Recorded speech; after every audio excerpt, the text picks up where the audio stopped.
right, so guys, the last part of this chapter, yay, we're done with the chapter after today. It's writing a polynomial function from the given zeros. Have we done that before? No. Right? Normally it's like, here's the problem, you factored it, you found the answers, right? And then before I'm like, okay, here's the answers, put it back in factored form, and you multiplied them starting with the back two, right? Back up to the beginning problem. Same idea as what we're doing today. Except today, we're going to have irrational, meaning it's going to have radicals on it. Imaginary, it's going to have i's. Okay? Same idea we've done before, except we're just going to add a little bit. So before we get into the new stuff, let's just refresh our memories on how the old stuff worked. So write an equation in standard form of a polynomial that has zeros of 3, -2, and 0. So remember, this is where we start with y equals, where does 3 come from? X minus 3. What about -2? Good. And 0 just meant there was an x up front. All right. So what form am I in right there? That's factored form. Good. Standard form is all of it multiplied together. So remember, we always start with the back two. So I would multiply these, x times x, x times 2, -3 times x, -3 times 2. Collect your like terms. 2x minus 3x is -x. And then what did I do with that little guy up here? Good. And we dropped him down, and then we distributed through with that guy. Is this refreshing your mind, right? Remembering all this? So then we just distributed him. So x cubed minus x squared minus 6x. And I believe the quiz that we had where this was on it, you guys did really well with, right? Maybe a little basic math here or there, but for the most part, really good. All right. So now we're going to use the same idea, but now some of our answers will be imaginary and some of them will be radicals, which we know happens all the time. We get answers that are not so pretty. All right, so those are called complex numbers. They have i's or radicals. We've talked about the term conjugate before. Do you guys remember a conjugate? If I had x plus 2, the conjugate would be x minus 2. Yeah. So the same thing happens with these complex numbers. You get a conjugate. Think about the plus minus sign. Where does a radical answer come from? You took the square root, and if you took the square root of something, your answer is plus or minus. It's got both parts. Same thing, where does an I come from? It's because you took the square root of a negative number, right? Again, there's that square root that came into play, which is plus minus. Okay, so if a fourth degree polynomial, so how many answers does a fourth degree have? 4 answers. If I told you it had roots, zeros, answers of radical 2 and 1 plus I, what are the other roots? Remember, roots are zeros, means answers. So if I have a positive radical 2, you must also have a negative radical 2, because radicals come in pairs, plus or minus. If I have 1 plus I also have 1 minus I. Because again, i's and radicals are always plus or minus. Okay? Could a third degree polynomial with rational coefficients, you're going to see all this fancy terminology here, could a third degree, has how many answers? 3. Could it have roots of radical 3 and 2 minus I? No. Good. Because if I have radical 3, I also have negative radical 3. And if I have 2 minus I also have 2 plus I. How many answers do I have?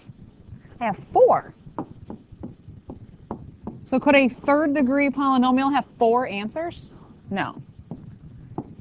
It would have to be at least a fourth degree for that to happen. Check on Dakota. Okay, so now let's actually figure this out. What is a third degree polynomial that has roots of -4 and 2i? So, same idea as before, we're going to have to kind of backtrack this a little bit, right? Here's my answers, factored form, take it back. But if it's third degree, how many answers should I have? I should have 3. So I have a -4. Does that come in a pair?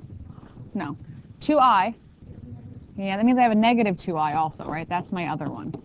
I have plus or minus 2i. And I know when I'm done with this, my final answer should have what for an exponent? A 3. So it's a nice little check that you have that as well. Okay, so y equals, where does negative 4 come from? Where does plus or minus 2i come from? Ooh, very nice. X squared plus 4. Now, some of you picked that up real fast. You recognize where that came from. Others of you were like, where the heck did that come from? Right? You're like, I don't know where they got that. We know plus or minus is 2 answers. Therefore, it's x squared. X squared. Think about it. If I set x squared plus 4 equal to 0 and solved, you'd subtract the 4, and then you'd take the square root. So you would tell me that's plus or minus 2i. So that's where it came from. Mm-hmm.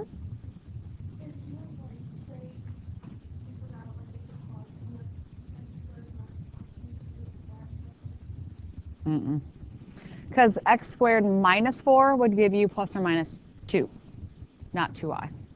So I like goofy ways to remember things. Now, some of you can look at that and you can reason through that it's x squared plus 4, and that's fantastic. I love that you can do that. Other students don't have that ability. So let's think, how can we remember this, right? If you can reason through it, amazing. But I'm trying to help those who can't reason through that. All right, so if you have an I or a radical, because the same is going to work for both, it's always going to be an x squared, because 2 answers come from those. So make yourself a note. If I or radical, it's always going to be x squared inside of there. Okay, because that's 2 answers. All right, how else can I think about, how do you remember the i's are positive, they're plus signs? Right, you'd have to move it, okay? But again, those who can't process that, what would be an easy way to help them remember it? I'm a dork, right? I like to think of silly, goofy things. I am a positive person. What you guys say I am? Depending on the day. I am a positive person. I am a positive person. If it has an I in it, you're going to have a plus sign inside of there. I am a positive person. Oh. No, you're fine. Some days I am, and other days, not so much. All right, and then how about the number? What am I doing to get the 4?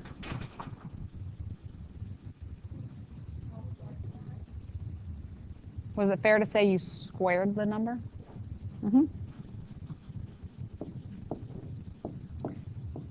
Square the number. Okay. Now, before we finish the rest of this problem, because I know it's going to come up, that's with it having an I. I am a positive person, so it's x squared because there's 2 answers, plus sign with the I, and then I just square whatever the number is, right? It was a 2, so I squared it and got 4. What if it was a radical? So like let's jump ahead a second just so we can kind of clear the air on this. So let's, like, this one is a radical. If I set this one up, where does 3 come from? X minus 3.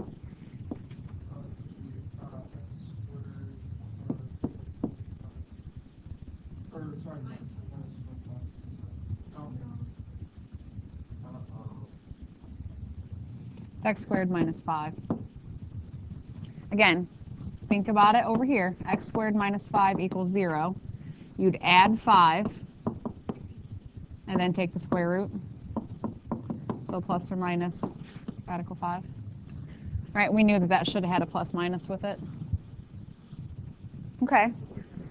We were trying to figure out where they came from.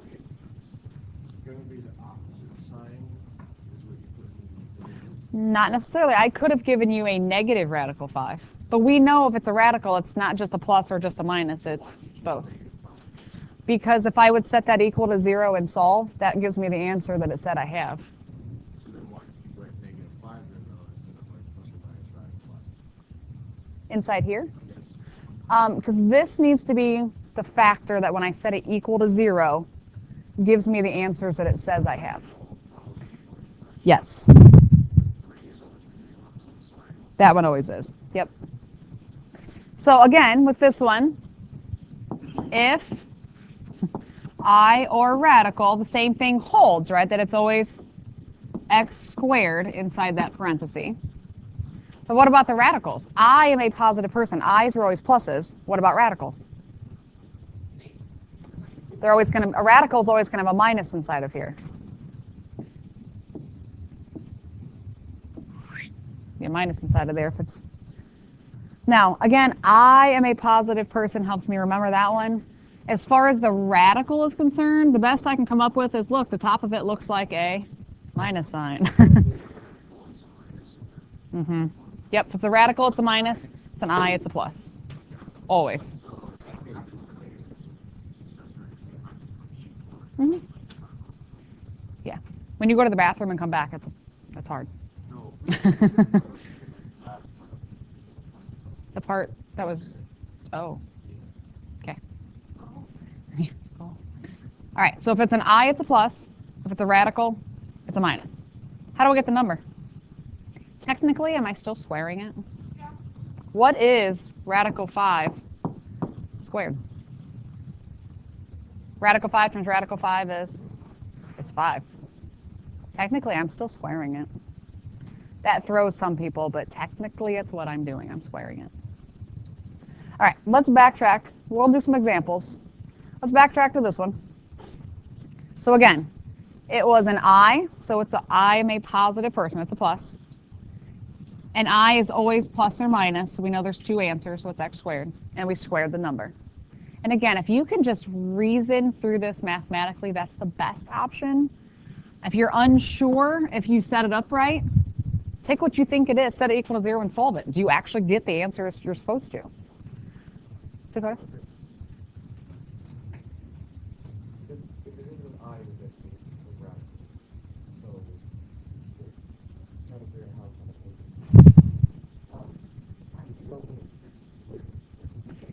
If it's an I or a radical, those come from taking the square root of something. And if you take the square root, it's plus minus. So an I or a radical, you're going to have an x squared in there. Oh, yeah, no, that's okay. That's all. Yep, right there. I or radical, you have x squared. Okay, so once I get to this part, that's the hardest part of this, is just setting up that parenthesis.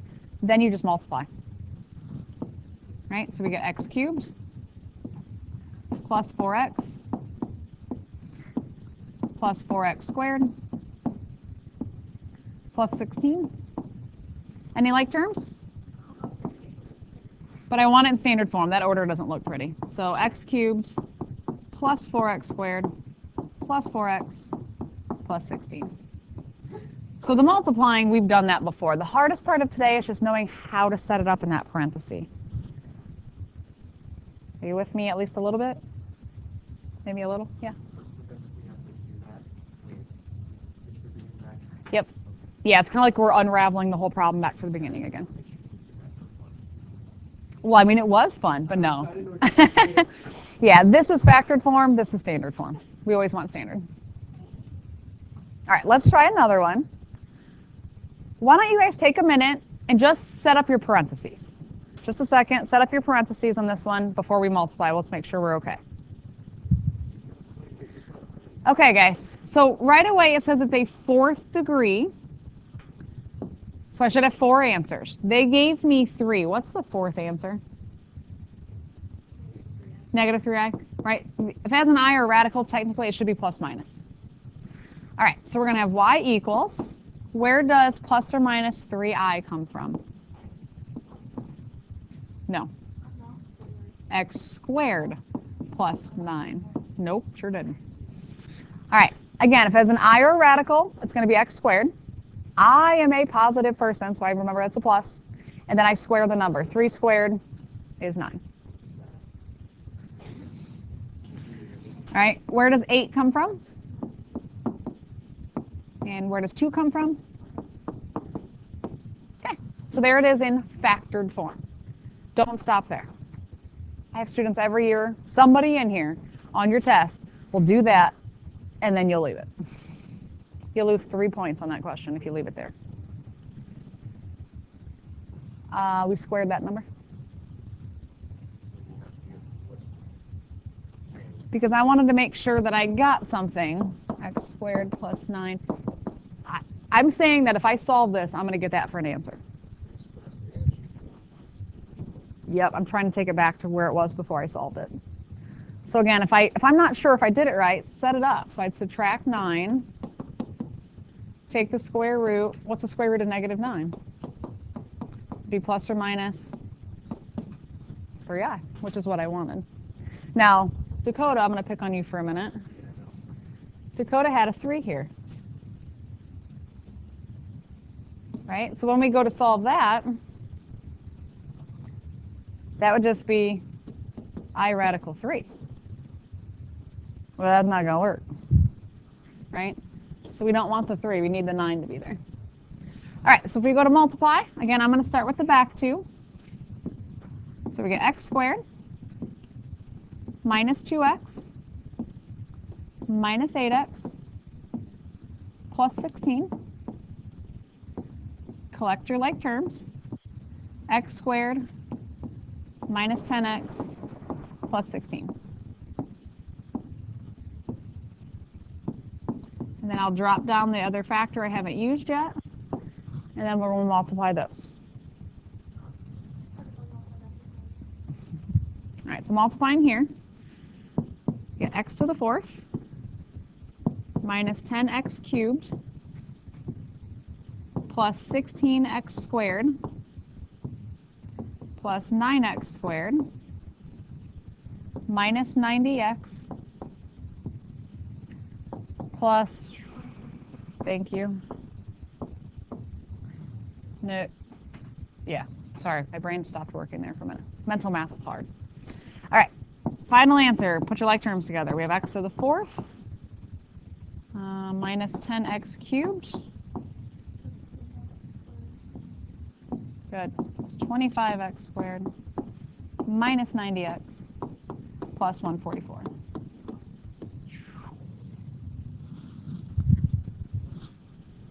Now, the question always comes up, can I check my answer? What would be the easiest way to check your answer? Could you graph it? Mm-hmm.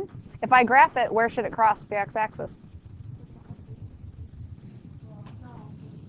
It should cross at 8 and 2, and that's it, right? Because plus or minus 3i, that's imaginary. It's not going to cross. So if you did it right, it should cross at 8 and 2 and nowhere else. Okay? Are we doing all right? Maybe? Jonas?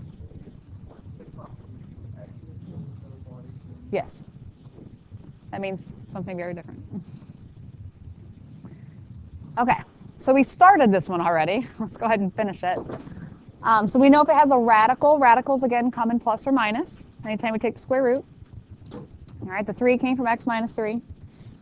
Radicals are always x squared. Radicals are a minus. I am a positive person. Radicals are the minus, bless you. And then you square the number. But keep in mind, what is radical 5 squared? Radical 5 squared. The radical and the square cancel each other out, and it's just 5. So that's why there's just a 5 here. If you'd been like, oh, x squared minus 25, because you wanted to square it, right? If you would solve that, you'd get x squared equals 25 square root. You would tell me x equals plus or minus 5, not radical 5. So again, check yourself. If you're not sure, you'll probably have, I think, 2 to 4 of these on your test. It doesn't take that long to do that little bit of a check on the side to make sure you set up that part correct. Okay? And then we multiply these together. We get x cubed, bless you, minus 5x minus 3x squared plus 15. Perfect. No like terms, but they're not in the right order. So x cubed minus 3x squared minus 5x plus 15. Yes. Depends on my mood that day. Try to remember it. I probably won't take off a point for it, but for it to be perfect, it should be there.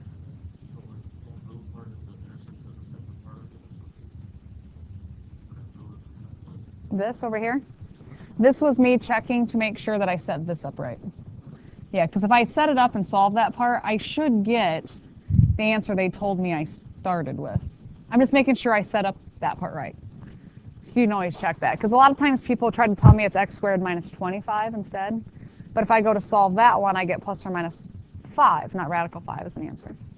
So you can always check, because that's the hardest part, is setting that up. What is a fourth degree polynomial that has roots of negative radical 8, 2, and 0?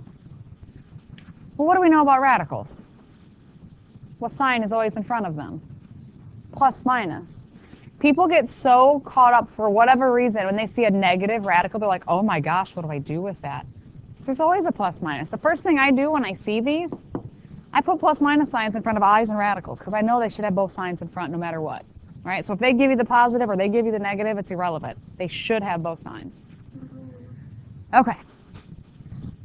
So y equals, where does plus or minus radical 8 come from? Good. It would be x squared minus 8. Because again, if I'm looking at a radical, I know they're x squared, because they have two answers, plus minus. The easiest way to remember, I see a minus sign right at the top of that radical. Helps me remember it's minus. Or it's I am a positive person, there's no I there, so it's obviously the other one. Okay, and then I square the number. What is radical 8 times radical 8? 8. So that's why there's an 8 there. Where does 2 come from? And where does 0 come from? So there's your setup. Where do I start multiplying? Last two. So we get x squared cubed, not squared, minus 2x squared minus 8x plus 16. Any like terms? Yeah, there's no like terms. So when I have my x, I'll drop down, and then we'll distribute that guy through. So x to the 4th minus 2x cubed minus 8x squared plus 16x. Still no like terms. It's in standard form, so I am done. If I graph that, where does it cross? And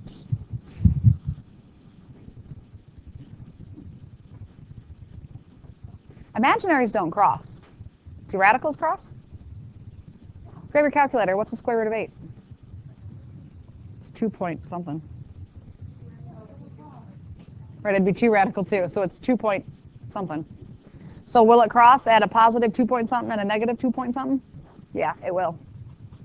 Okay. Ooh, that'd be a funky looking graph, because it's going to cross at 2 and 2 point something. It's going to come real fast through that. Okay, so radicals cross, they're just not pretty. Okay. All right, one last thing I want to do with you guys real quick, because there's a question, 2 questions on the homework assignment. They're really easy, but I think whatever way it's worded, it throws people. So if I ask you what degree, there's a lot more words involved. But in other words, what? No. That's the directions for what I just taught you.